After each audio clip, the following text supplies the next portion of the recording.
ഈ നാട്ടിലെ ജനങ്ങൾ, ഞാനിപ്പോ ഇങ്ങോട്ട് വരുമ്പോ ഇവിടുന്ന് ആ വാവാടോ എന്തോ ഒരു സ്ഥലമില്ലേ ഇവിടെ ഇങ്ങോട്ട് വരുമ്പോ അങ്ങനെ സ്ഥലമില്ലേ, ആ സ്ഥലത്തിന്റെ ജംഗ്ഷന്റെ അപ്പുറത്തും ഇപ്പുറത്തും പ്രസംഗം കഴിഞ്ഞിട്ടൊന്ന് പോയി നോക്കാം. ആ പോയി നോക്കി അവിടെയുള്ള എല്ലാ ഹോർഡിങ്സിലും ഒരാളുടെ മുഖമാണ്. മറ്റാരുണ്ടെന്ന് ചോദിച്ചിട്ട് ആൾക്കാരും ചോദിച്ചു ഇതെന്താ ഇത്ര എണ്ണം വെച്ചിരിക്കുന്നത്. ഞാൻ പറഞ്ഞു അതാണ് നമ്മുടെ ആകെ പ്രതീക്ഷയെ ആശ്വാസം.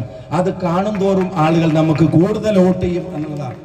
ഞാനത് പറയുന്നതിന് വേറൊരു കാരണം കോഴിക്കോട്ടെ മെഡിക്കൽ കോളേജിൽ ഹർഷിന എന്നല്ലോ ആ സഹോദരിയുടെ പേര്, ആ കത്രിക വയറ്റിൽ വെച്ച് ശസ്ത്രക്രിയ വെച്ച് നടത്തുമ്പോൾ കത്രിക വയറ്റിൽ മറന്നു വെച്ച് പോയ ഒരു സഹോദരിയുടെ ദുര്യോഗം, അവരുടെ അവസ്ഥ എന്താണ് എന്നുള്ളത് നിങ്ങൾ എല്ലാവരും പത്രമാധ്യമങ്ങളിലൂടെ കണ്ടു കാണും.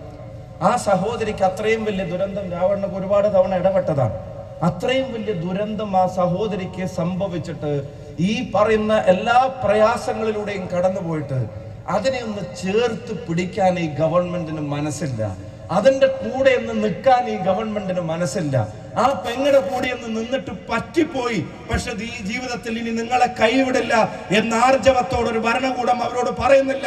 എന്നിട്ട് യോഗം കൂടി മീറ്റിംഗ് വിളിച്ച് ആരോഗ്യമന്ത്രിയുടെ നമ്പർ 1 തള്ളലുകൾക്കപ്പുറത്തേക്ക് അവരെ വിളിച്ചു വരുത്തി പറഞ്ഞു 2 ലക്ഷം രൂപ വേണമെങ്കിൽ തരാൻ. ഈ ഗവൺമെന്റ് കൊടുക്കാമെന്ന് പറഞ്ഞ നഷ്ടപരിഹാരം അവരുടെ മാംസത്തിൽ അത് പടർന്നു കയറി അത് അറുത്തു മാറ്റിയിട്ടാണ് പിന്നെ ആ ശസ്ത്രക്രിയ നടത്തിയിട്ട് അത് പുറത്തെടുക്കേണ്ടി വന്നത്. 2 ലക്ഷം രൂപയാണ് അവർക്ക് നൽകാമെന്ന് പറയുന്ന നഷ്ടപരിഹാരം.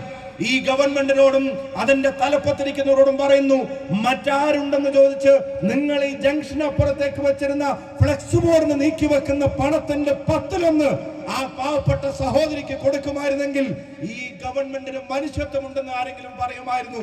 അതിനുപോലും നിങ്ങൾ തയ്യാറല്ലെങ്കിൽ, ഒരു പാവപ്പെട്ടവർ അനുഭവിക്കുന്ന ആ പ്രയാസങ്ങൾക്ക് നേരെ നിങ്ങൾ കണ്ണടക്കുകയാണെങ്കിൽ, ഞാൻ ഒരു കാര്യം പറയുന്നു, ഈ തെരുവിലുള്ള ഹോർഡിങ്സ് മുഴുവൻ നിങ്ങളുടെ ഫോട്ടോ വെച്ച് നിറച്ചാലും മനുഷ്യന്റെ ഹൃദയത്തിലേക്ക് അത് കടക്കില്ല. പകരം ഐക്യജനാധിപത്യ മുന്നണിയുടെ ഗവൺമെന്റ് ഈ കേരളത്തിൽ സാധ്യമാക്കുമെന്ന ഈ കേരളത്തിലെ ജനതയുടെ തീരുമാനം അതാണ് ഇവിടെ നടപ്പിലാവാൻ പോകുന്നത്. കോഴിക്കോട്ടെ മെഡിക്കൽ കോളേജിൽ രാത്രി ഞാൻ ഒരു ദിവസം രാഘവേട്ടനെ ഫോണിൽ വിളിക്കുമ്പോൾ 4 പേര് മരിച്ചു അല്ലേ തീപിടുത്തത്തിൽ. എത്ര പേരാ? 4 പേരോ 5 പേര് അവിടെ മരിച്ചു. 5 പേര്. ഇന്നലെ മിനിഞ്ഞാന്നുമായിട്ട് നിങ്ങൾ തിരുവനന്തപുരത്തെ വാർത്തകൾ വായിച്ചോ? തിരുവനന്തപുരത്തെ വാർത്ത, അവിടെയും 5 പേര് തീപിടുത്തത്തിൽ ജീവൻ രക്ഷിക്കാൻ വേണ്ടി പോകുന്ന ആശുപത്രിയിൽ തീപിടിച്ച ആളുകൾ മരിച്ച അവരുടെ മൃതശരീരം, വെന്ത് കരിഞ്ഞ മൃതശരീരം ബന്ധുക്കളെടുത്ത് പോകേണ്ടി വരുന്ന അവസ്ഥ കേരളത്തിന്റെ മണ്ണിൽ തുടർക്കഥയാവുന്നു. എവിടെയാണ് ഇവിടെ ഒരു ഭരണ സംവിധാനത്തിന്റെ ഇടപെടലുകളുള്ളത്? മുറ്റത്ത് വീണുപോയ പെൺകുട്ടിയുടെ കയ്യിൽ പ്ലാസ്റ്റർ ഇട്ടത് പിന്നെ നമ്മൾ കേൾക്കേണ്ടി വരുന്നത് കോഴിക്കോട്ടെ മെഡിക്കൽ കോളേജിൽ വന്നിട്ട് അതിന്റെ വലത്തെ കൈ 4ാം ക്ലാസ്സിൽ പഠിക്കുന്ന 9 വയസ്സുള്ള ഒരു കുട്ടിയുടെ വലത് കൈ മുറിച്ചു മാറ്റി എന്നുള്ള വാർത്തയാണ് പിന്നെ നമ്മൾ വായിക്കേണ്ടി വരുന്നത്. നിങ്ങൾ കണ്ടു കാണും പാലക്കാട്ടെ ഒരു കുഞ്ഞു പെൺകുട്ടിയുടെ കൈയിൽ നിന്ന് മുറിച്ചു മാറ്റിയതിന്റെ വാർത്തകൾ. ഉഷ എന്ന് പറയുന്ന ഒരു സഹോദരിയുടെ വയറ്റിൽ മറന്നു വെച്ച കത്രിക, 1ാം പിണറായി സർക്കാരിന്റെ കാലത്ത് വയറ്റിൽ മറന്നു വെച്ച കത്രിക 2ാം പിണറായി സർക്കാരിന്റെ കാലത്ത് കണ്ടെത്തിയത്. ഇനി ലോഡിംഗ് 3 എന്ന് എഴുതിയ അതങ്ങ് അറബിക്കടലിൽ താഴ്ത്താൻ കേരളത്തിലെ ജനങ്ങൾ അവർ കാത്തിരിക്കുകയാണെന്നുള്ള കാര്യത്തിൽ ഒരു സംശയം നിങ്ങൾക്ക് വേണ്ട. അവരോടുള്ള കാര്യം പറയുമ്പോൾ ഒരു അസഹിഷ്ണുത എന്താണെന്ന് നിങ്ങൾ കാണണം. ഒരു കറുത്ത കഷ്ണം തുണി കൊണ്ട് KSUക്കാരൻ 2 മുദ്രാവാക്യം വിളിച്ച കഴുത്ത് പിടിച്ച് തിരിച്ചേ കൈ പിടിച്ചൊടിച്ചേ എന്ന് പറഞ്ഞ് കള്ളക്കഥകൾ ഉണ്ടാക്കി അവരെ വധശ്രമത്തിന് കേസെടുത്തിട്ട് കേരളത്തിലെ ജനങ്ങളെ തെറ്റിദ്ധരിപ്പിക്കാൻ ശ്രമിക്കുമ്പോൾ ആരോഗ്യ വകുപ്പ് തന്നെ ഒരു പരിക്കിന്റെ റിപ്പോർട്ട് പുറത്തിറക്കിയതിൽ ഒരു ക്ഷതവും ആരോഗ്യമന്ത്രി കേട്ടിട്ടില്ല എന്ന് പറയുന്നുണ്ടെങ്കിൽ നിങ്ങൾക്ക് ക്ഷതമേൽക്കാൻ പോകുന്നേ ഉള്ളൂ. അത് ശാരീരികമായ ക്ഷതമല്ല, അത് തെരഞ്ഞെടുപ്പിലെ ക്ഷതമാണ് എന്ന് ഈ കേരളത്തിലെ ജനങ്ങൾ തീരുമാനിക്കും. നമ്മൾ ആഗ്രഹിക്കുന്നത് എന്താ? അങ്ങനെ കേരളം തീരുമാനിക്കുമ്പോൾ അതിന്റെ മുന്നിൽ കോഴിക്കോട് ജില്ല നടക്കണം. കോഴിക്കോട്ടെ ജില്ലയിൽ ചരിത്രത്തിലെ വലിയ മുന്നേറ്റങ്ങളിൽ ഒന്ന് ഇത്തവണ ഐക്യ ജനാധിപത്യ മുന്നണിക്ക് സാധ്യമാവും. ഞാനിങ്ങോട്ട് വരുമ്പോൾ മനസ്സിൽ സന്തോഷം കൊണ്ട് നിറയുന്നതിന്റെ കാരണം, ഈ മണ്ഡലത്തിലേക്ക് അടുക്കുന്നതിന് മുമ്പ്, ഇവിടെ കയറുന്നതിന്റെ തൊട്ട് മുമ്പ് ഞാൻ കാണുന്നത് VT സൂരജ് എന്ന യുവ പോരാളിയുടെ ഫ്ലെക്സ് ബോർഡുകളാണ്. ഈ ചെറുപ്പത്തിൽ കേരളത്തിന്റെ തെരുവോരങ്ങളിൽ, കോഴിക്കോട്ടെ തെരുവോരങ്ങളിൽ പോലീസിന്റെ അതിക്രൂരമായ മർദ്ദനത്തിനിരയായി ഒരു നാട്ടിൻ പുറത്തെ സാധാരണക്കാരന്റെ മകൻ ഈ രാഷ്ട്രീയത്തിൽ ഐക്യ ജനാധിപത്യ മുന്നണിക്ക് വേണ്ടി ബാലുശ്ശേരി പിടിച്ചെടുക്കാനുള്ള പോരാട്ടത്തിന് സൂരജ് നേതൃത്വം നൽകുമ്പോ അതിന്റെ തൊട്ട് മുമ്പ് അപ്പുറത്ത് ഞാൻ കാണുന്നത് ആരാ? തൊട്ട് മുമ്പ് അപ്പുറത്ത് ഞാൻ കാണുന്നത് ഫാത്തിമ തഹ്ലിയ എന്ന പോരാളിയാണ് പേരാമ്പ്രയുടെ മണ്ണിൽ ഞാൻ കാണുന്നത്. കുറച്ചപ്പുറത്തേക്ക് പോയാൽ ഫാത്തിമ തഹ്ലിയുടെ ബോർഡുകൾ നിങ്ങൾക്ക് കാണാം, അവിടെ പ്രചരണം നിങ്ങൾക്ക് കാണാം. ഈ നാട്ടിലെ അടുത്ത തലമുറക്ക് വേണ്ടതിനെ നേടിയെടുക്കാൻ കെൽപ്പുള്ളൊരു യുവസാരഥി. പിന്നെയും ദൂരം മുന്നോട്ട് പോയാൽ തിരുവനന്തപുരത്തിന്റെ സെക്രട്ടേറിയറ്റിന്റെ നടയിൽ, തിരുവനന്തപുരത്തിന്റെ അസംബ്ലിയുടെ മുമ്പിൽ ഗവൺമെന്റിന്റെ ചെയ്തികളെ ചോദ്യം ചെയ്യുന്നതിന് PK ഫിറോസിനോടൊപ്പം ഒക്കെ പോരാടി തെരുവിൽ അതിക്രൂരമായ മർദ്ദനത്തിനിരയാണ്ടി വന്നപ്പോഴും ഒരു ചെറിയ പുഞ്ചിരിയോടെ ജനങ്ങൾക്കൊപ്പം നിന്ന് പ്രവർത്തിക്കുന്ന KM അഭിജിത്ത് എന്ന യുവ പോരാളി അവിടെ നാദാപുരത്ത് മത്സരിക്കുന്നു. നിങ്ങൾ ആലോചിച്ച് നോക്ക്, അഭിജിത്തും സൂരജും തഹ്ലിയയും PK ഫിറോസും ഫൈസൽ ബാബു ഉൾപ്പെടെയുള്ള ഒരു യങ് ടീം കോഴിക്കോടിന്റെ മണ്ണിൽ നിന്ന് ഇത്തവണ ജയിച്ച് MLA-മാരായി കേരളത്തിന്റെ നിയമസഭയിലേക്ക് എത്തിയാൽ ഞാൻ ഉറച്ചു വിശ്വസിക്കുന്നു, കോഴിക്കോട്ടെ അടുത്ത തലമുറക്ക് രാഘവേട്ടനോടൊപ്പം ഇടത്തും വലത്തും നിന്ന് പൊരുതാൻ ഞങ്ങൾ എല്ലാവരും ഉണ്ടാവും. കോഴിക്കോട് ആഗ്രഹിക്കുന്ന വികസന വിപ്ലവം അതിവിടെ സാധ്യമാക്കാൻ കഴിയുന്ന തരത്തിലൊരു ടീമാണ് വരാൻ പോകുന്നത്. അതിനിടയ്ക്ക് എക്സ്പീരിയൻസ്ഡ് ആയിട്ടുള്ള ആളുകളുണ്ട്. പാറക്കലിനെ പോലുള്ള ആളുകൾ, KK രമയെ പോലുള്ള ആളുകൾ, റസാഖ് മാഷ പോലുള്ള ആളുകൾ, ജയന്തനെ പോലുള്ള ആളുകൾ. നിങ്ങൾ ആലോചിക്കുക, ഈ ടീം കൊയിലാണ്ടിയിൽ അഡ്വക്കേറ്റ് K പ്രവീൺ കുമാറിനെ പോലുള്ള ആളുകൾ, നല്ലൊരു ടീം നമ്മുടെ ജില്ലയിൽ വന്നിരിക്കുകയാണ്. അപ്പൊ അതിന്റെ ഒരു യങ് ഫേസിനെ വലിയ ഭൂരിപക്ഷത്തോടെ, ആൾക്കാർക്ക് അസൂയ തോന്നുന്ന ഭൂരിപക്ഷത്തോടെ ഈ കൊടുവള്ളിയിൽ നിന്ന് നിങ്ങൾ ജയിപ്പിക്കണം എന്നുള്ളതാണ് ഈ കൊടുവള്ളി നിങ്ങൾ ജയിപ്പിക്കണം എന്നുള്ളതാണ് എൻ്റെ വിനീതമായിട്ടുള്ള അഭ്യർത്ഥന. മറ്റനേകം കാര്യങ്ങളിലേക്ക് ഞാൻ കടക്കുന്നില്ല. നിങ്ങൾക്ക് എല്ലാവർക്കും സ്നേഹാഭിവാദ്യങ്ങൾ നേരുന്നു.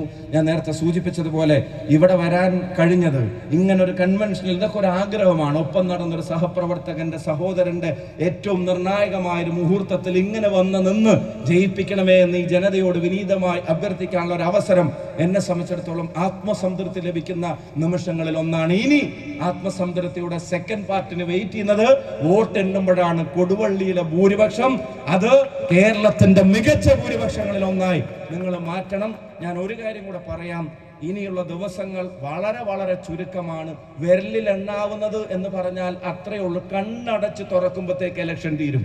അത്രയും ചെറിയ പീരീഡാണ് നമ്മുടെ മുമ്പിലുള്ളത്. ഒരു സെക്കൻഡ് നിങ്ങൾ കളയരുത്, ഒരു നിമിഷം നിങ്ങൾ ഒഴിവാക്കരുത്. ചെയ്യാനുള്ള കാര്യങ്ങൾ മുഴുവൻ ഇപ്പൊ തൊട്ട് തന്നെ അതിന്റെ പൂർണ്ണമായ അർത്ഥത്തിൽ ഏറ്റെടുത്ത് ചെയ്യാൻ നിങ്ങൾ തയ്യാറാവണം. തെരഞ്ഞെടുപ്പ് ജയിക്കുന്നത് സ്ഥാനാർത്ഥിയുടെ മികവിന്റെ പേരിലോ പ്രവർത്തനത്തിന്റെ പേരിലോ മാത്രമല്ല. തെരഞ്ഞെടുപ്പ് ജയിക്കുന്നത് ജനങ്ങൾ തെരഞ്ഞെടുപ്പ് ഏറ്റെടുക്കുമ്പോഴാണെന്ന് ഞാൻ മനസ്സിലാക്കുന്നത് നിങ്ങളുടെ ഉൾപ്പെടെയുള്ള സ്നേഹം കാണുമ്പോൾ തന്നെയാണ്. അതുകൊണ്ട് ഇത് നിങ്ങളുടെ തെരഞ്ഞെടുപ്പായി നിങ്ങൾ ഏറ്റെടുത്തോളണം. അധികം വൈകാതെ ഈ വേദിയിലേക്ക് പ്രിയങ്കരനായ കാരാട്ട് റസാഖും കടന്നു വരികയാണ് എന്നുള്ളത് നിങ്ങളിൽ നിന്ന് അറിയാൻ സാധിച്ചു. ഇപ്പൊ നോക്കണ്ട, വരുമ്പോ ഒന്നും കൂടെ അനൗൺസ് ചെയ്യും. ഞാൻ പറഞ്ഞേ ഉള്ളൂ, ആളുകൾ ഇതിനുള്ളിലേക്ക് കടന്നു വരാനിരിക്കുകയാണെന്ന് പറഞ്ഞു. നമ്മുടെ പ്രശ്നങ്ങളൊക്കെ ചൂണ്ടിക്കാണിച്ചിട്ട് വലിയ ബഹളാന്നൊക്കെ പറഞ്ഞു. പക്ഷെ ഒരു കാര്യം ബഹുമാനപ്പെട്ട മാധ്യമ പ്രവർത്തകരോടും പറയുന്നു, കേരളത്തിൽ 140 സീറ്റിലേക്കുമുള്ള സ്ഥാനാർത്ഥികളെ ആദ്യം പ്രഖ്യാപിച്ച മുന്നണിയുടെ പേര് ഐക്യ ജനാധിപത്യ മുന്നണിയാണ് എന്നുള്ളത് നിങ്ങൾ മറന്നു പോകരുത്. മുറമാഷ്, നിങ്ങൾ അതിൻ്റെ അടുത്ത് സംസ്ഥാന സെക്രട്ടറി ആയി എന്നുള്ളൊരു വിവരം കിട്ടിയിട്ടുണ്ടല്ലോ. അപ്പൊ അതിന്റെ അഭിനന്ദനങ്ങൾ കൂടി വേദിയിൽ വെച്ച് ഞാൻ നേരാൻ ആഗ്രഹിക്കുന്നു. ബാക്കി എല്ലാവരോടും പറഞ്ഞ പോലെ പിന്നെ ചില ഡീലുകളൊക്കെ നടക്കുന്നുണ്ട്, അതും നിങ്ങൾക്ക് അറിയാം. പിന്നെ CC മുകുന്ദൻ, അദ്ദേഹം സിറ്റിംഗ് MLA ആയിരുന്നു. ചെറിയൊരു മാറ്റം, വലിയ മാറ്റമൊന്നുമില്ല. BJP ആണ്, രണ്ടും ഒരുപോലത്തെ തന്നെ ആയിട്ടാണ് അപ്പുറത്തേക്ക് പോകുന്നുണ്ട്. നിങ്ങൾക്കറിയാം S രാജേന്ദ്രൻ, അതിപ്പം BJP-യിലായിരുന്നു, അദ്ദേഹം ഒപ്പുണ്ട്. പിന്നെ നമ്മുടെ അജിത്ത് വൈക്കം, നമ്മുടെ കൂടെ സഭയിലുണ്ടായിരുന്ന അജിത്ത് വൈക്കം, അദ്ദേഹം ഇപ്പൊ BJP-ക്ക് സ്ഥാനാർത്ഥിയായിട്ട് മത്സരിക്കുന്നുണ്ട്. ആയിഷ പോറ്റിയും PV അൻവറും ഒക്കെ എവിടെയാണെന്ന് ഞാൻ പറയുന്നില്ല. ഇന്ന് ബഹുമാന്യനായ ഉത്തമ കമ്മ്യൂണിസ്റ്റായ G സുധാകരൻ പറഞ്ഞിരിക്കുന്നില്ല, മുതലാളി മറ്റിടത്ത് ജയിക്കാൻ കാരണം അവിടെ ധർമ്മടായതുകൊണ്ട് മാത്രമാണെന്ന് G സുധാകരനെ പോലുള്ള ആൾക്കാർ പറഞ്ഞിരിക്കുക. അപ്പൊ ഞങ്ങളുടെ നേരെ മാത്രം തിരിച്ചുകൊണ്ടിരിക്കുന്ന ക്യാമറ സർക്കാർ സമ്മതിച്ചാലും ഇല്ലെങ്കിലും ഇടക്കൊന്ന് അവരുടെ കുഴപ്പങ്ങളിലേക്ക് കൂടെ തിരിക്കണം എന്നുള്ളത് ബഹുമാന്യരായ മാധ്യമപ്രവർത്തകരോട് പറയാം. കാരണം ഞങ്ങളുടെ സ്ഥാനാർത്ഥി പട്ടികയൊക്കെ വൈകിയപ്പോൾ ആകെ ബഹളമായിരുന്നു. കോൺഗ്രസ് ഇനി മത്സരിക്കുന്നില്ലേ, ഇറങ്ങുന്നില്ലേ, ഇത് വരുമോ, ഇന്നാണോ നാളെയാണോ. മറ്റേ ചില സഖാക്കളൊക്കെ മറ്റേ പോസ്റ്റൊക്കെ ഇട്ടായിരുന്നു, മറ്റേ കട്ട വെയിറ്റിംഗ് എന്ന് പറഞ്ഞാൽ ആ കട്ട വെയിറ്റിംഗ് ഒക്കെ പിന്നെ ഇവരുടെ സ്ഥാനാർത്ഥി പട്ടികകൾ പുറത്തിറങ്ങാൻ വേണ്ടി അവർ നടത്തേണ്ടി വന്ന അവസ്ഥയൊക്കെ നമ്മൾ കണ്ടതാണ്. അപ്പോൾ ജനങ്ങളുടെ പ്രശ്നങ്ങളെ മറച്ചു വെക്കാനുള്ള എല്ലാ ശ്രമങ്ങളും ഉണ്ടാകും. അതിലൊന്നും ഫോക്കസ് ചെയ്യരുത്. ജനകീയ പ്രശ്നങ്ങളിൽ ഫോക്കസ് ചെയ്യണം. ജനങ്ങൾക്ക് മോചനം വേണം. ഈ ഗുണ്ടാ ഭരണത്തിൽ നിന്ന് മോചനം വേണം. അത് സാധ്യമാക്കാൻ കൊടുവള്ളി മുമ്പേ നടക്കണം. നിങ്ങൾക്ക് എല്ലാവർക്കും ഹൃദയാഭിവാദ്യങ്ങൾ. ഒരിക്കൽ കൂടി എൻ്റെ പ്രിയപ്പെട്ട സഹോദരന്, സഹപ്രവർത്തകന് ഞാൻ പറയുന്നു, അഭിമാനത്തോടെ യുവജന രാഷ്ട്രീയ രംഗത്ത് ഇടതടവുകളില്ലാതെ പ്രസ്ഥാനത്തിനും ജനങ്ങൾക്കും വേണ്ടി പൊരുതിയത്. ഞാൻ ഇവിടുത്തെ ചെറുപ്പക്കാരോടും പറയുന്നു, അഭ്യസ്ത വിദ്യരായ ചെറുപ്പക്കാരുടെ സകല യോഗ്യതകൾക്കും അപ്പുറത്തേക്ക് മന്ത്രി ബന്ധുക്കളെ തിരികെ കയറ്റാൻ ഗവൺമെന്റ് ബോധപൂർവം ശ്രമിച്ചപ്പോ അതിനെ തടഞ്ഞ് മെറിറ്റുള്ളവൻ അത് കൊടുക്കണമെന്ന് ആർജവത്തോടെ പറഞ്ഞ നേതാവാണ് കൊടുവള്ളിയുടെ സാരഥി. MLA ആയി വരേണ്ടത് അത് ഇവിടുത്തെ യുവജനങ്ങൾ കൂടെ നിർബന്ധമായും ഏറ്റെടുക്കും, ഓർക്കുമെന്നും പ്രതീക്ഷയോടെ എല്ലാ വിജയാശംസകളും നേരുന്നു. MLA ആയിട്ട് കാണാം. All the best. നിങ്ങൾക്ക് എല്ലാവർക്കും ഹൃദയം നിറഞ്ഞ നന്ദി.